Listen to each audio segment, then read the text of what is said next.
Peace and blessings, beautiful people. Peace and blessings.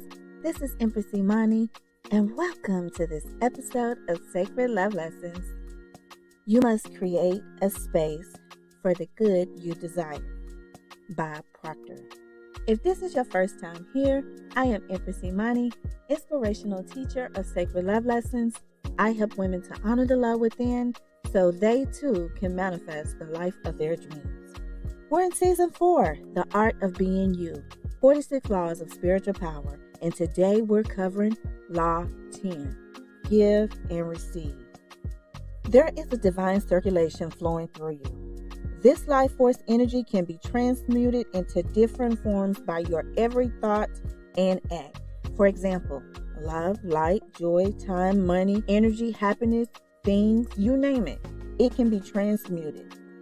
One main way to create space for what you truly desire is through the law of circulation. The law of circulation states, what you give is what you can expect to receive. It is the flow of energy that you put out into the world. Some people call it the law of reciprocity. Others call it the law of giving and receiving. Today, we're calling it the law of circulation. Now imagine you have a spiritual bank account. You can make deposits and withdrawals from your account. Every good deed or high-vibing act is a deposit into your account. Every good thought or high-vibing thought is a deposit into your account. Now, how do you make withdrawals? I'm so glad you asked. There are several ways that you can make withdrawals. 1, you can request a return based on your high-vibing energy that you shared with the world. Now, when I say high-vibing, I'm talking about from a place of unconditional love with no ulterior motives. You help people because you really want to help people. You're not trying to get anything from them. You're not trying to use them for anything. You're not trying to get to their connections or their assets or resources. You just want to be of service. So this is about being the light. Number 2, a change in the season. There's a season for everything, a time to give and a time to receive. And when it's your time to receive, it's your time. And that's another way you can make a withdrawal from your spiritual bank account. Number 3, committing low-vibing acts or sharing low-vibing energy, thoughts included. I won't spend a lot of time on this one. I think it's very self-explanatory. Just refer to low-vibing emotions, low-vibing acts, anger, hatred, selfishness, things like that. Number 4, overgiving or receiving too much. Yes, you can have too much of a good thing. I never realized how much this was true until I saw one year, it was like years ago, where this radio station was doing a contest and it was like, who could drink the most water? Now, we are made mostly of water and we think that water is a good thing, right? But you can drink too much water that could cause you to leave this dimension. And unfortunately, that happened to someone. And that's when I really learned that you can have too much of a good thing. So in this case, this is no different. Overgiving or receiving too much can lead to depletion of your life force energy and your spiritual bank account. For example, you can spread yourself too thin.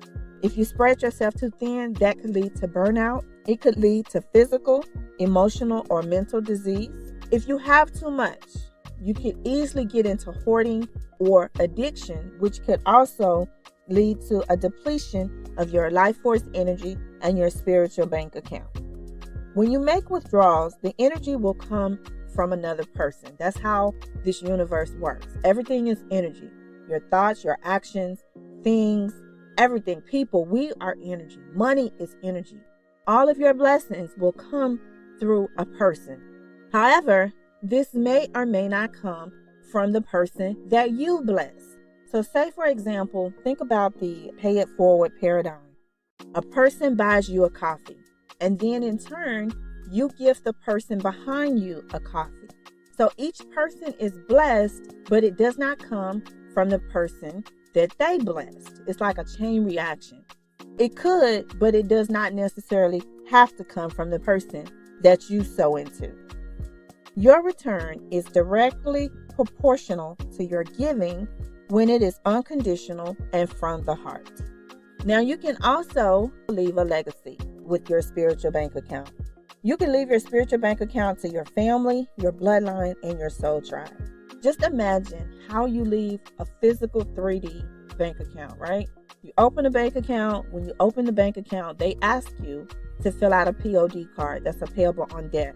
So when you leave this dimension, you designate who you want your proceeds to go to. You can also do that on a spiritual level with a spiritual bank account. And you can leave it to your family. Family doesn't always mean blood related. Family are the people that you choose to be part of your family. You can leave it to your bloodline. This is how you get your ancestors and all of that. You can leave it to them. You can leave it to your soul tribe. Your soul tribe are people that you are connected to on a spiritual level. People that you may have spiritual contracts with. When you come into this dimension, you can leave it to them as well. It's up to you. Now, how do you maintain the circulation? The universe we live in is based on order and balance. In order to keep high-vibing energy coming to you, you must continue to share high-vibing energy. This is why I always tell you to be the light, because you have to keep the circulation going. If you hoard, if you stop loving, if you stop giving, if you stop sharing your light, your love, your joy, your happiness with the world, if you stop radiating high-vibing energy, this is why we always tell you to keep your vibration high. If you stop operating on a high frequency, then you will no longer be radiating high frequency, right? And so you'll begin to attract other things that you may not want in your life, in your reality. This will cause stagnation, decay, and waste. And sometimes you can overdraft your spiritual bank account by being selfish, using people, draining other people's energy, among many other things. Either way, all energy must be returned, and the universe is based on order and balance, and it has a way to get your attention, whether there's stagnation in your body, in your mind, in your spirit, in your life, in your finances, in your family. It has a way to get your attention in order to reset the balance. So that's what I have for you today. It's up to you. The law of circulation, law 10, give and receive. What you give out is what you receive. The power is yours. I hope this episode has been of value. If you're listening on YouTube, please click the like button, comment, and subscribe to our YouTube channel. And until we speak again, be the light.